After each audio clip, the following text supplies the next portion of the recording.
कर्म कसं फिरतं. एका गावात दोन भाऊ राहत होते. मोठा भाऊ खूप श्रीमंत होता. त्याला कशाचीही कमतरता नव्हती. धाकटा भाऊ खूप गरीब होता. मोलमजुरी करून तो पोट भरत असे. एका दिवशी दोघा भावांमध्ये वाद झाला. मोठा भाऊ म्हणाला, चांगल्या माणसाला कोणीच मदत करत नाही. आजच्या जगात चांगल्या माणसाला सुद्धा परमार्थ मिळत नाही. म्हणून दुसऱ्याचं वाईट जरी झालं तरी आधी स्वतःच्या भल्याचा विचार करायला हवा. तेव्हा लहान भाऊ म्हणाला, दुसऱ्याला त्रास देऊन आपलं कसं भलं होईल. तेव्हा मोठा भाऊ म्हणाला, आपण गावातील लोकांना विचारू. जर तुझा शब्द खरा ठरला तर माझ्याकडे असलेले सर्व धन तुझे राहील आणि माझा शब्द खरा ठरला तर तुझ्याकडे जे काही आहे ते सर्व माझे होईल. लहान भाऊ म्हणाला, ठीक आहे. आणि दोघे भाऊ गावाकडे निघाले.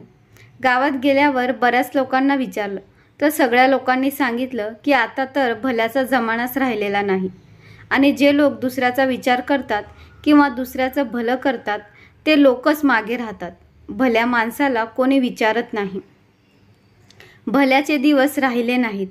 चांगल्या माणसाला राहायला जागा नसते आणि जो वाईट मार्गावरती चालतो तो भरपूर समृद्ध होतो, धनाने सुखी राहतो. आता लहान भावाकडे जमिनीचा जो तुकडा होता तो मोठ्या भावाने चालाकी करून हिसकावून घेतला. आता लहान भावाला 2 वेळेच्या जेवणासाठी इकडे तिकडे भटकावं लागत होतं. बायको मुलं उपाशी राहू लागले. कोणी अन्न उधार देत नसे. एके दिवशी तो आपल्या मोठ्या भावाकडे धान्य घेण्यासाठी गेला.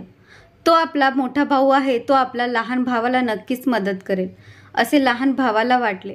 तो मोठ्या भावाला म्हणाला, भाऊ मला 15 किलो गहू उधार द्या. घरात अन्नाचा एक दाणाही नाही. मुले उपाशी मरत आहे आणि माझ्याकडे पैसेही नाहीत. तेव्हा मोठा भाऊ म्हणाला, तुझ्याकडे काही किमती वस्तू असेल तर ती गहाण ठेव आणि जेवढी पाहिजे तेवढे धान्य घेऊन जा. तेव्हा लहान भाऊ म्हणाला, माझ्याकडे तुला द्यायला काहीच नाही. तेव्हा मोठा भाऊ म्हणाला, तुझा एक डोळा मला दे. लहान भावाला वाटलं आपला भाऊ आपली मजा करत असेल. धान्याच्या बदल्यात डोळा तर नाही ना घेणार. मग मोठ्या भावानं धान्याच्या बदल्यात एक डोळा काढून घेतला आणि डोळ्याच्या बदल्यात त्याला 15 किलो धान्य दिलं. हे सगळं दृश्य बघून त्याची बायको आणि मुलं रडायला लागली. तुम्ही हे काय केलं असे म्हणू लागले. थोडे दिवस चांगले गेले पण काही दिवसांनी ते धान्य संपून गेलं. लहान भाऊ परत मोठ्या भावाकडे गेला. त्याला आपल्या बायको मुलांना उपाशी बघवत नव्हतं. तो मोठ्या भावाला म्हणाला, दादा मला थोडं धान्य दे. मोठा भाऊ परत म्हणाला, तुझा दुसरा डोळा दे आणि धान्य घेऊन जा. लहान भावाचा दुसरा डोळाही त्याने काढून दिला. धान्य घेऊन लहान भाऊ घरी आला. घरी आल्यावर बायको आणि मुलं बघून रडायला लागली. हे काय केलं, आता आमचं काय होईल. तेव्हा लहान भाऊ बोलला, तुम्हाला दुःखी व्हायचं कारण नाही. आता मी आंधळा झालो. लोक आंधळ्याला भीक नक्कीच देतील. तू मला रोज रस्त्याच्या बाजूला बसून यायचं.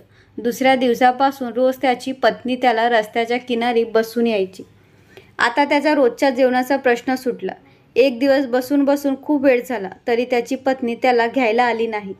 कारण रस्त्याने येत असताना एके ठिकाणी तिचा गाडीला धडक लागून अपघात झाला आणि ती जखमी झाली.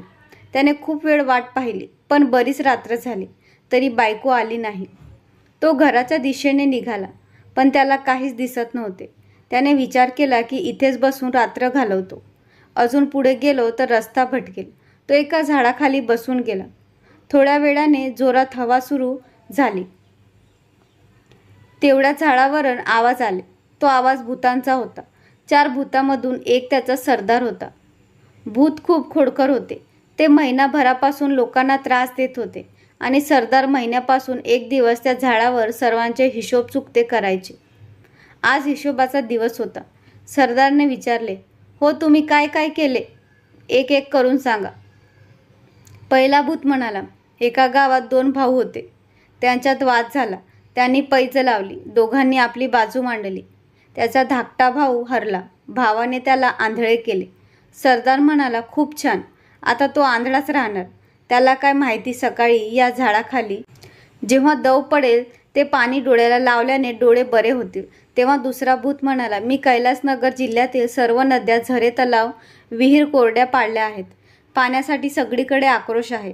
खूप दूरपर्यंत पाणी नाही. भूतांचा सरदार म्हणाला, शाबास. सर्वजण पाणी पाहण्यासाठी भटकतील. त्यांना काय माहिती डोंगराच्या पायथ्याशी मातीचे 7 थर काढून पुन्हा पाणी येऊ शकते. तिसरे भूत म्हणाले, सरदार, राजाच्या मुलीचे लग्न होणार होते. लग्न सोहळा साजरा करण्यात आला, पण मी राजकन्येला मूक बनविले, जेणेकरून तिचे लग्न होऊ नये. राजवाड्यात शोककळा पसरली आहे. सरदार म्हणाला, वा शाब्बास, ती मुकीच राहणार. या झाडाचे फडफडणारे पाने दळून तिला प्यायला दिले तर ती बोलू लागेल. हे त्यांना कुठे ठाऊक. बरं, महिनाभरानंतर या दिवशी पुन्हा भेटू. मग वादळ उठले आणि चारही भूत निघून गेली. तोपर्यंत सकाळ झाली होती. आंधळ्या भावानं प्रथम तिथले दव थेंब डोळ्यांवर लावले. त्याचे डोळे परत आले. त्याने आनंदाने पटकन झाडावरचे पान घेतले आणि घरी परतला. त्याचे डोळे परत आल्याने त्याचा बायका मुलांना खूप आनंद झाला. त्याने संपूर्ण हकीकत पत्नीला सांगितली आणि घरातून निघून थेट कैलासनगर गाठलं.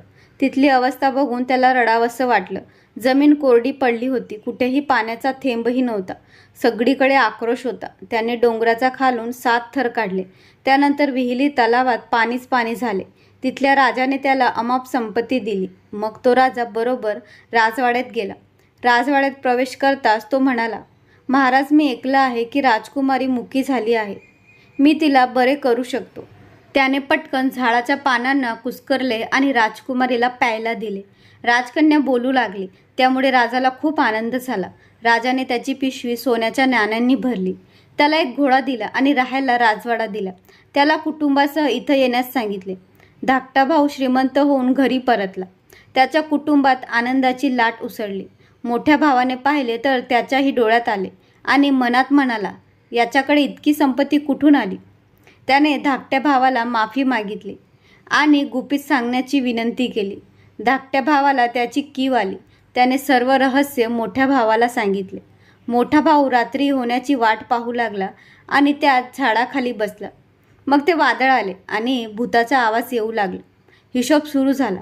भूते म्हणू लागली की जे काही झाले सगळ्यांवर पाणी फिरले. नक्कीच आपले रहस्य कोणीतरी ऐकले असेल. भूत झाडावरून खाली उतरल्यावरती मोठा भाऊ बसलेला दिसला. मग काय, पटकन त्यांनी त्याचा गळा दाबला आणि मोठा भाऊ जागीच मरण पावला. दुसऱ्याचं वाईट करून श्रीमंत होण्याची इच्छा कधीही मनात ठेवू नका. जे लोक दुसऱ्यांचं चांगलं करतात त्यांचं वाईट कधीच घडत नाही. माणसांना नेहमी समाधानी असले पाहिजे. जो अधिक लोभी असतो त्याची अवस्था ही मोठ्या भावासारखी होते. म्हणून नात्यांमध्ये लोभ आणू नका. हा लोभ नाती तर दूर करतोच, पण आपण विश्वासाला पण अपात्र ठरतो. तर मित्रांनो, जे कर्म तुम्हाला पुढे जाऊन कधी ना कधी ते फेडावेच लागते. तर ही आजची बोधकथा तुम्हाला आवडली असेल तर माझ्या चॅनलला नक्की सबस्क्राईब करा, व्हिडिओला लाईक करा आणि मित्रांना नक्की शेअर करा. तर आजसाठी एवढेच. तुमचे खूप खूप आभार.